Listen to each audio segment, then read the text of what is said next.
This is going to be the first of two videos about solving word problems with Venn diagrams. So here's the first problem.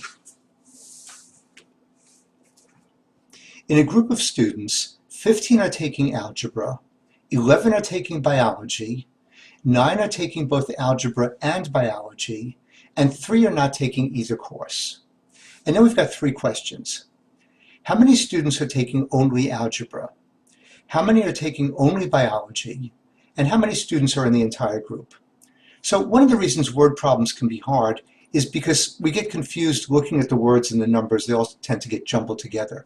So let's take down the important information, and at the same time we can kind of review some of the notation and terminology that we use with sets. So we've got 15 students taking algebra. That means that we'll have a set of students that we could call A. Those would be the students taking algebra.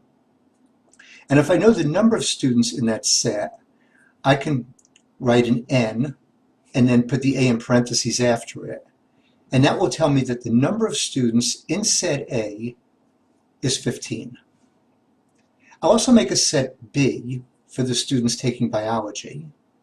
And the number of students in set B is 11.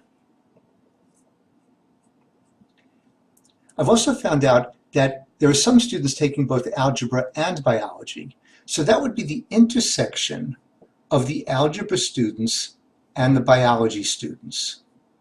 And the number of students taking both algebra and biology is 9.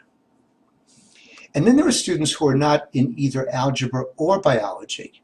So if they were in algebra or biology, that would be a union. It would be the union of algebra and biology. But I know how many students are not in that union. So what I'm going to do is take the complement of the union, the complement of A union B, and the number of students there is 3. Okay, so now I've got all the basic information I need, and I can draw my Venn diagram. So I'll draw a rectangle for the universal set, and two circles in it, two overlapping circles, since I know that the two sets overlap. One circle for set A and one circle for set B. And now let's see what I know.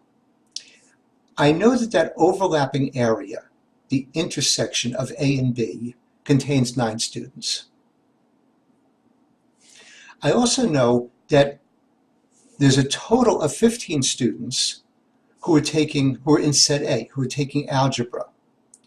But 9 of those students are in the overlapping area. So if I want the part that's not in that area, I'll just subtract 9 from 15.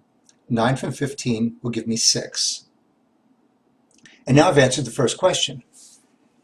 How many students are taking only algebra? Well, that'd be 6.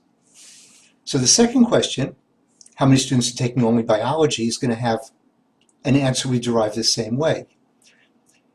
There are 9 students in the overlap, and there are a total of 11 students who are taking biology. So that means that there are 2 students who are taking biology who are not in that overlapped area. Okay, so 2 students are taking only biology.